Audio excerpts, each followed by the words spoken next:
To Ms. Dadla. Good afternoon, ladies and gentlemen. As it has been indicated, I'm SD Mangane. I'm responsible for teacher development. Firstly, I must indicate that I will speak in respect of three aspects.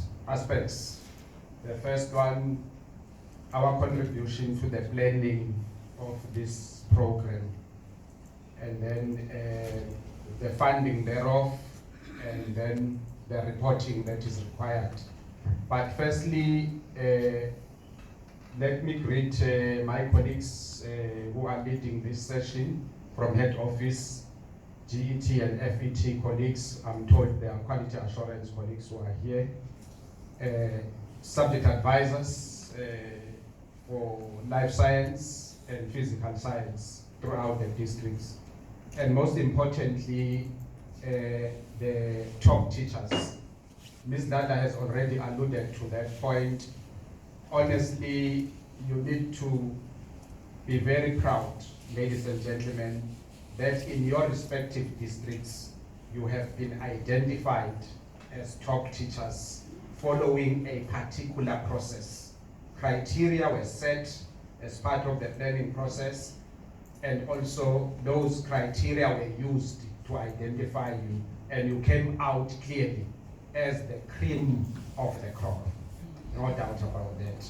So thank you. You deserve a big applause. Our role as teacher development in this regard, we were working with Curriculum GET and Curriculum FET colleagues. We had to lead the consultation processes. We had to consult organized labor to say there is this massive project called, there's this massive massive project, trace the concept, namely trace the concept. Its rationale was explained and the advantages thereof, and at that level, not a single union disputed the efficacy of this particular program. So it was just clear and very compelling.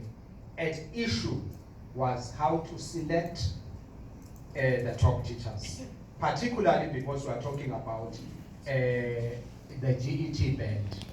You can't just use metric exams.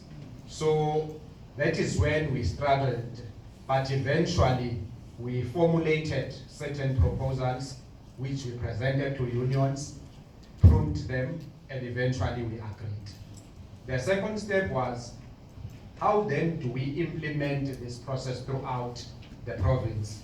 That's when the concept of 5-a-side, wherein you would have 5 representatives from the department in each district, subject advisors and CS, GET and FET, forming part of the selection team, 5 members from organized labor, 3 from SATU and 2 from CTU-ATU.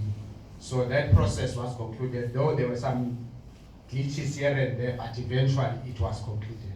So I am happy that tomorrow, as we will be having the provincial ELRC meeting, I will report that throughout the province there was successful selection and a competent team was assembled by the department, and this is the team I'm talking about. This is the team. So I'll be reporting confidently, and Uma will report confidently, even your vocabulary is enhanced. But when we have difficult challenges, particularly when you express yourself in a foreign language, a language which is not your mother tongue, your vocabulary tends to diminish. You know that effect. Yeah, but on a serious note, the second issue was the issue of funding. Where to get money, because it's not just thousands, but we're talking about some millions. And then where to get that money? Then we said, no, there is 1% of the payroll of the department which must be allocated for the development of the employees. That is the skills development budget. We developed a business plan, and we said one of the programs that must be included in the teacher development business plan, skills development business plan, is the trace the concept. And we argued, and the concept was accepted by everybody. Money was allocated. That is the reason why we are here. So we're happy that that was successful. Lastly, now we have a duty to report. We planned, we started executing as we are executing today, which is a significant milestone. But then the Auditor General would want to know, did you have a planning meeting where you developed the material? The answer is yes. Who was there? The attendance registers that will be generated here will be required. The next phase is the rollout to the 15,000 educators for this year. 15,000, this is massive. We must report on that. So tomorrow we'll be guiding you in terms of the coordination of the reporting process so that we get sufficient information from each and every district so that we can report whether the Auditor General wants that information, that you requested so much, did you do the job? Those are compliance issues.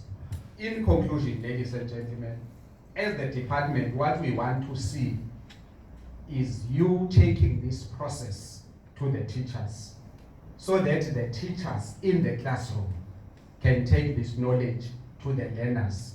We want to see the behavioral change at the classroom level so that we can achieve the results. If we do that, we shall have succeeded. So that is the role we have been playing as teacher development in collaboration with curriculum, but it must culminate in the actual behavioral change at a classroom level. Thank you, ladies and gentlemen.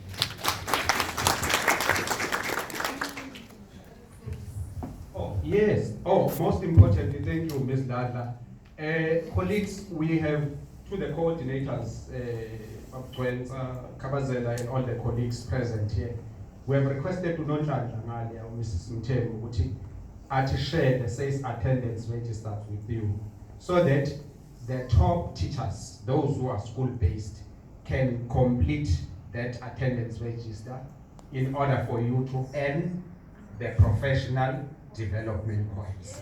Very crucial. And when you go also to the teachers now, training them, they must sign those 2 registers because they themselves must earn those points. Thank you very much, Ms. Dada, for that. Thank you, ladies and gentlemen.